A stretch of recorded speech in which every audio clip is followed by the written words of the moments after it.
Hello, folks. Welcome back to the AA Big Book Stories. I'm your host, Jason. Today, we are finally on part 3 of the stories in the back of the Big Book, Alcoholics Anonymous. There's a little prequel starting the part, I guess, in the back of the book. With that, let's just jump into it. They lost nearly all. The 15 stories in this group tell of alcoholism at its miserable worst. Many tried everything: hospitals, special treatments, sanitariums, asylums, and jails. Nothing worked. Loneliness, great physical and mental agony. These were the common lot. Most had taken shattering losses on nearly every front of life. Some were trying to live with alcoholism, others wanted to die. Alcoholism had respected nobody, neither rich nor poor, learned or unlettered. All found themselves headed for the same destruction, and it seemed they could do nothing whatever to stop it. Now sober for years, they tell us how they got well. They proved to almost anyone's satisfaction that it's never too late to try Alcoholics Anonymous. Okay, this is part 1. This is story number 1 in part 3 of the stories in the back of the book, Alcoholics Anonymous. My bottle, my resentments, and me.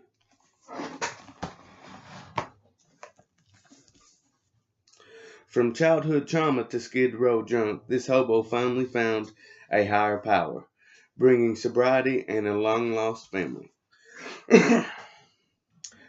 When I rode into a small mountain town on an empty freight car, my matted beard and filthy hair would have reached nearly my belt, if I even had a belt.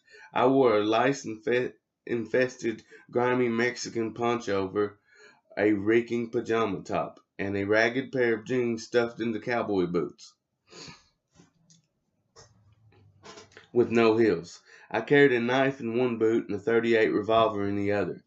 For 6 years I had been fighting for survival on skid rows and riding across the country in freights. I hadn't eaten in a long time, so half starved and down to 130 pounds. I was mean and I was drunk. But I'm ahead of myself. I believe my alcoholism really began when I was 11 years old and my mother was brutally murdered. Until then, my life had been much the same as any other boys who had lived in a small town during that period. One night my mother failed to return home from her job at a car manufacturing plant. The next morning there was still no sign of her or any clue of why she had disappeared. With great apprehension the police were called. Since I was a mama's boy, this was especially traumatic for me, and to make matters ultimately unbelievably worse, a few days later the police came and arrested my father. They had found my mother's mutilated body in a field outside of town and wanted to question him.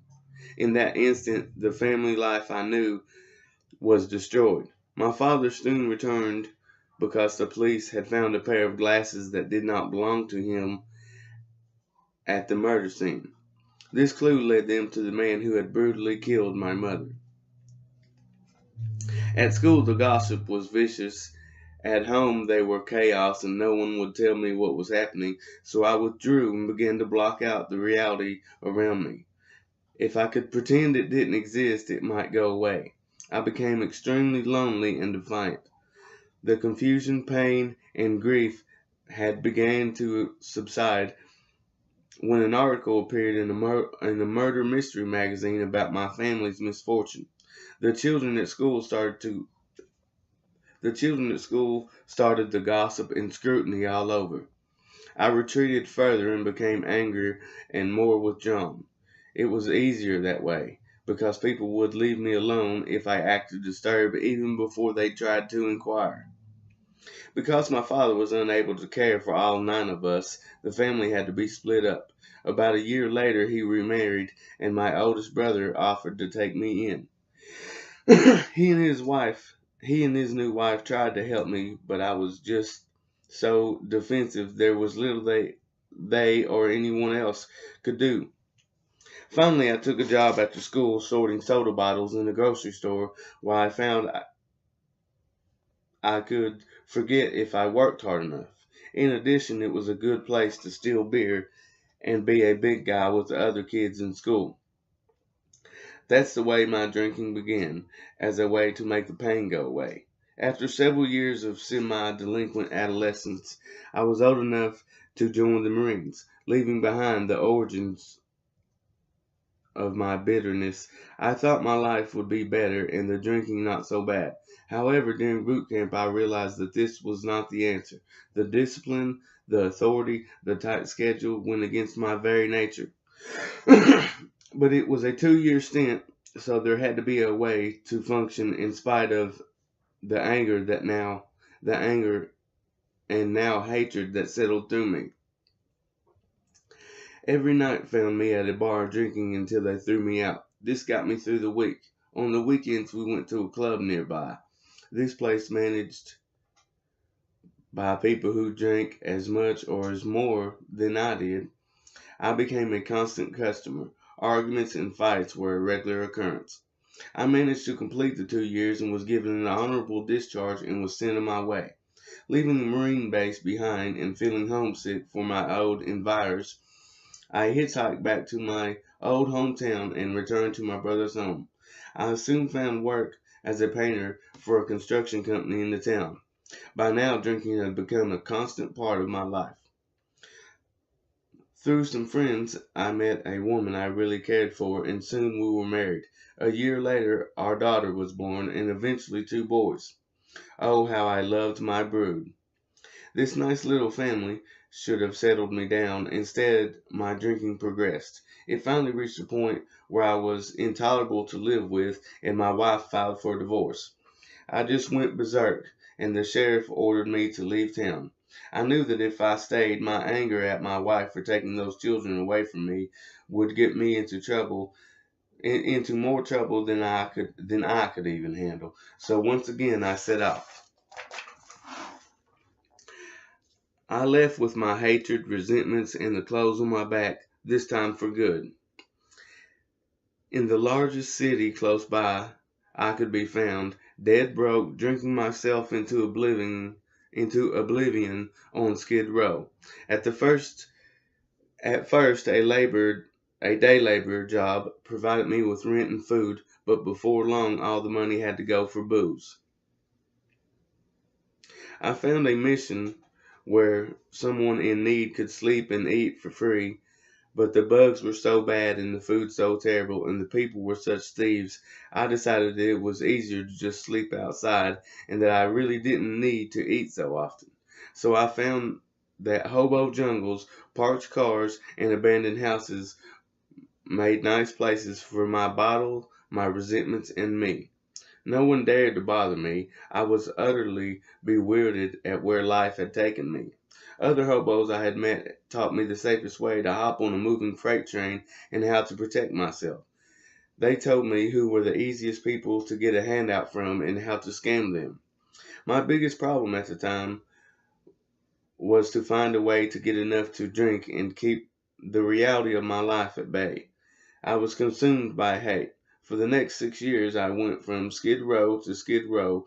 One boxcar headed in any direction was as good as another. I had no place to go. One thing about it, I never got lost because I never cared where I was. I crossed the United States 3 times with no plan, no reason, not eating half the time. I hung out with other misfits like myself.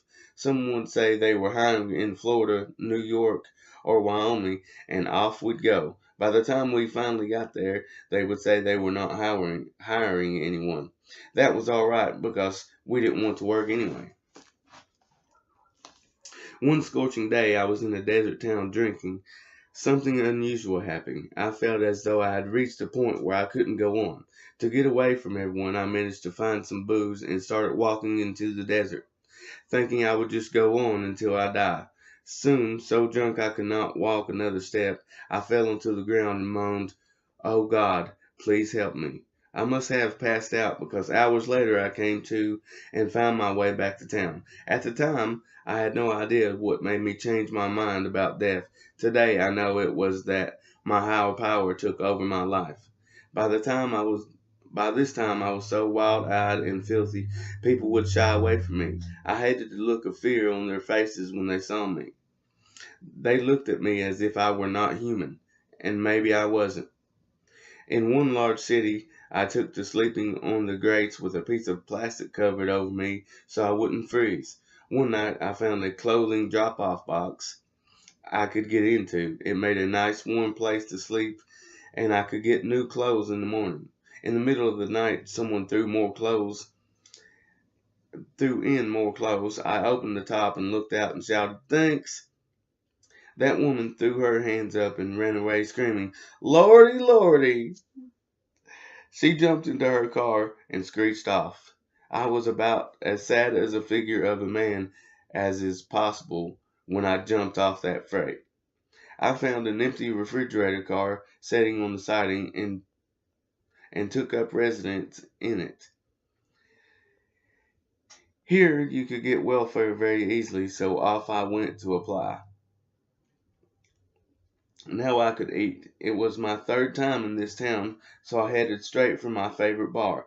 Here I met a barmaid who drank like a fish and was as mean a woman as I had ever had, as I had ever seen. But she had a place to live, so I moved in, and thus began the romance of a lifetime. I finally had a roof over my head, sheets, and food. All we did was drink and fight, but she worked at the bar, so it kept us going. With just enough cash for booze, we drank continuously for several months, and then on my way to find a drink, I ran into one of my old hobo buddies, an older man. I remembered him as an excessive drinker and an alcoholic. And here he was walking toward me down the street in a white shirt, tie, and suit, looking marvelous, with a big smile on his face. He told me he'd quit drinking and how he'd managed to do it, and how much better he felt. My first thought was, if he can do that, I can do that, and much better, because I'm only 33. He took me down to this club where there were some other recovered alcoholics. I drank coffee while they told me how they had changed. It looked like they might have something here. If they could do this, maybe, just maybe, I could too. The enthusiasm was catching. I began to feel excitement inside, but had no idea why. I rushed off to tell my new girlfriend about what had happened and how great it would be if we quit drinking. "You're nuts," she yelled at me. "You can just drag your rear back to your refrigerator car. I've got parties to go to." Although I seemed unable to transmit my excitement, I told her more. The next day we both quit drinking. There is no words to explain why it happened or how it happened. It just did.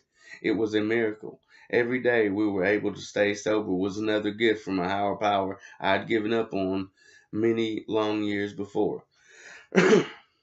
The next year we took a job managing a camp outside of town where drunks were sent to dry out and sober up.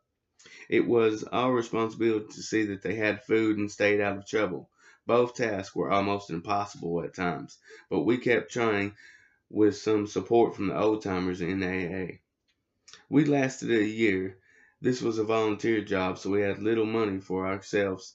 When the year was up, we went over the list of drunks who had been through the place, 178 in all. I exclaimed to my partner, "Not a single one of them is sober today." "Yeah," she replied, "but you and I are." And on that happy note, we were married. We were then married.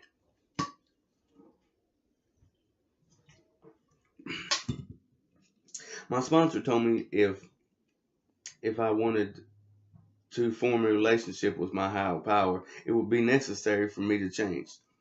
At a meeting one night, a member said, "It's not how much we drink, it's what drinking does to you." That statement changed my whole attitude. Of course, I had to surrender and accept that I was an alcoholic.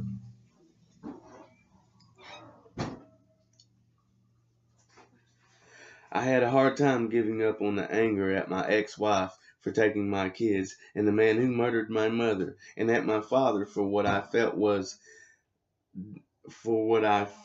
deserting me. But these resentments eased with time, and I began to comprehend my own defects of character. I became acquainted with some monks in a nearby monastery who listened to my story with some amazement and were able to help me understand myself.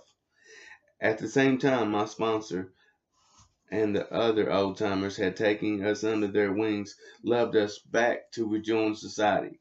Gradually, the ice that was my heart melted, and I changed as my relationship with my higher power grew. Life began to take on a whole new meaning, and I made what amends were possible, but I knew I would have to return to my childhood home to clear up the part of my past.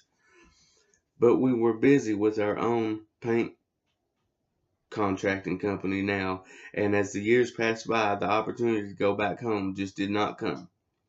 As the months followed the day we quit drinking,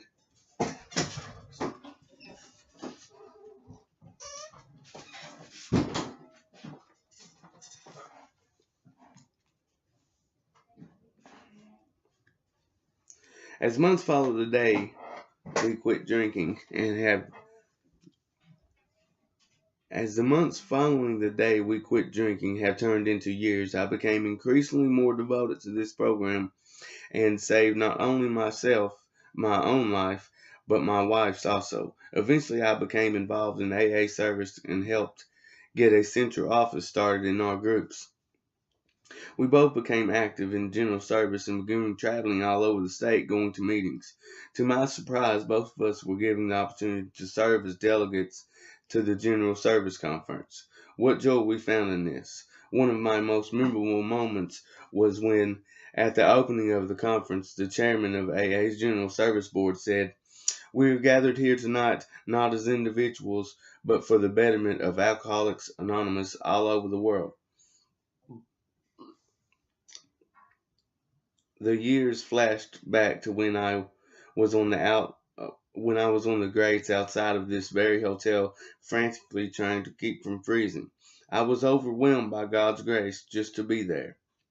One day, a friend of mine who writes for a living asked if they could write the story of my life for a magazine. He assured me there would be no anonymity problems, so I agreed. I had been sober for almost 25 years at this time and had no idea what God, as I understand him, was about to do for me. My oldest brother, the one who had taken me in, just happened to subscribe to this magazine and just happened to read the article. Thus began an amazing chain of events that altered not only our lives, but the lives of my family and many others. It is nothing short of a modern day miracle. God has done for me what I could not do for myself. The article gave the name of the town I live in, so after my brother and sister-in-law finished reading the story, they called directory assistance and phoned me. It's the first time we had spoken in more than 30 years. I burst into tears, and so did they. They told me that after the disappearance following my divorce, my family had tried repeatedly to locate me. They were concerned because someone had told them I was either dead or had left the country. I felt bad that I had worried them like that, but in my self-centeredness, it had simply never occurred to me that they cared that much. One by one, I talked to all my brothers and sisters, and in the next 24 hours, my brother gave me the phone number of my own daughter, whom I hadn't seen for 27 years, and I called her. Next, I talked to both my sons. Oh God, what an experience. I was overwhelmed by the memories and the lost years. It was difficult for me to even speak. I spent several weeks crying as all the old hurts rose to the surface and were healed. Later, we had a big family reunion back in my hometown. It was a happy day for all of us to be together for the first time since we were split up. My father had passed away, but all his children were there with their families, a large and joyous crowd. Finally, after all those years of wondering about my family, my higher power had acted through my friend to undo this tangled circumstances and allow me to make amends to the people who had been hurt by my bitterness. I believe that I am living proof of the AA saying, don't give up until the miracle happens. Okay, thank you, folks. I read this story 3 times before I read it on here, and it really hit home. You know what I mean? Like, I don't near have the same circumstances as him, but man, it's just a miracle what he done for this man. Okay, folks, until next time, 1 AA time, 1 AA place, and 1 AA channel.